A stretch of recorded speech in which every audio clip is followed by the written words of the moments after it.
Hello viewers, कैसे हैं आप? उम्मीद है आप अच्छे ही होंगे।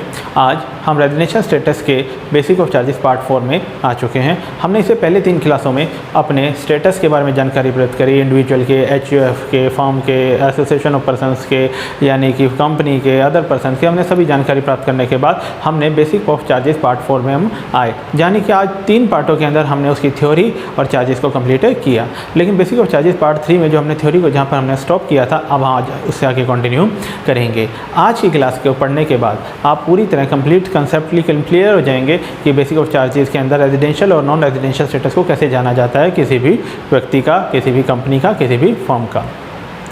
बिना समय गवाए क्लास स्टार्ट करते हैं। मैं दीपक कुमार चचड़ा आपका स्वागत करता हूँ T&D commerce solution and motivation group में।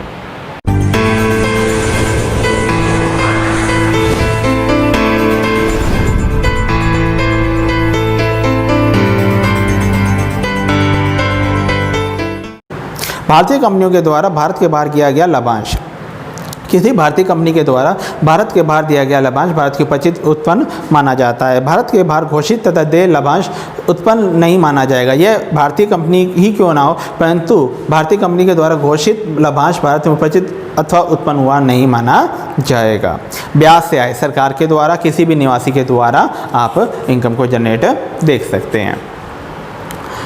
किसी अनिवासी व्यक्ति के द्वारा भारत तथा व्यापार का पेशा संचालित करने के लिए की गई ऋण के संबंधी देय ब्याज क्या है आपकी? आप ब्याज में आय मानी जाएगी। रॉयल्टी से आय कोई भी रॉयल्टी जो देय हो सरकार के द्वारा या किसी निवासी व्यक्ति के द्वारा, उसे भारत के बाहर व्यापार पेशा संचालित करने के लिए अथवा किसी भी स्रोत से आय प्राप्त करने के लिए किसी भी अधिकारी संपत्ति उपभोग की गई जानकारी सेवा के संबंध में देय रॉयल्टी, अथवा किसी भी अनिवासी व्यक्ति के द्वारा भारत में व्यापार पेशा संचालित करने के लिए किसी भी स्रोत से प्राप्त आय अधिकार संपत्ति की गई जानकारी के देय रॉयल्टी। यानी रॉयल्टी क्या है? आपको अधिकार है कि आपकी परमिशन के बिना वो चीज़ का प्रयोग कोई दूसरा नहीं कर सकता, उसके बदले में आपको रॉयल्टी पे करनी पड़ेगी अगर वो आपका वस्तु का प्रयोग आपकी परमिशन के साथ करता है। तो अगर बिना परमिशन के करता है तो उसे पेनल्टी पे करनी पड़ेगी।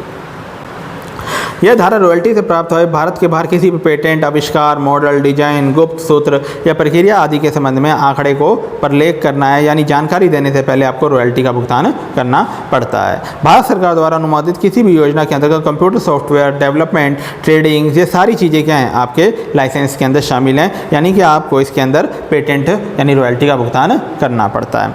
रॉयल्टी से प्रतिफल कुछ ऐसा प्रतिफल शामिल नहीं है जो प्राप्त पूंजी के लाभ, पेटेंट, आविष्कार, डिजाइन, गुप्त सूत्र के द्वारा कोई भी संबंधित मॉडल, अधिकार, किसी भी पेटेंट का गुप्त ऐसी संपत्ति से कार्य संबंधी सूचना प्रदान करना, ये कुछ नाम दिए गए हैं जिन्हें क्या किया गया है? शामिल नहीं किया गया है। अगला नाम है तकनीकी सेवाओं के फीस की आय सरकार के द्वारा। व्यक्ति जो निवासी ऐसे व्यक्ति द्वारा भारत के व्यापार पेशे की गई सेवाएं, स्रोत, उद्देश्य, फीस को छोड़कर तकनीकी फीस।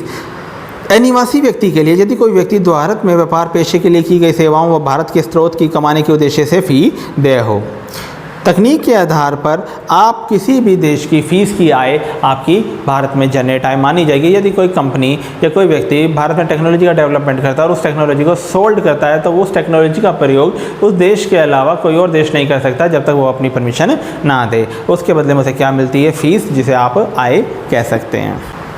भारत में किसी फिल्म सलमान की होने वाली आय अनिवासी की दशा में यदि वह व्यक्ति भारत का निवासी ना हो, जिसका कोई साझेदार भारतीय नागरिक व भारतीय निवासी ना हो, कंपनी का अंशधारी भारतीय नागरिक का भारत का निवासी ना हो, तो ऐसे व्यक्ति फिल्म प्राप्त हुई आय अर्जित नहीं मानी जाएगी। जैसे मान लीजिए कोई हॉलीवुड मूवी की शूटिंग इंडिया में होती है, उसके अंदर कोई भी प्रोड्यूसर या कोई भी व्यक्ति भारत का निवासी नहीं है, तो उससे होने वाली इनकम भारत में प्राप्त हुई आय मानी नहीं जाएगी।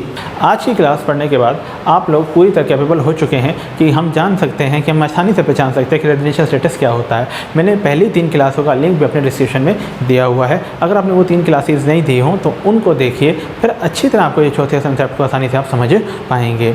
अगर आप हमारे चैनल पर नए हैं तो हमें सब्सक्राइब करना ना भूलें। आपका दिन शुभ रहे। Thank you very much.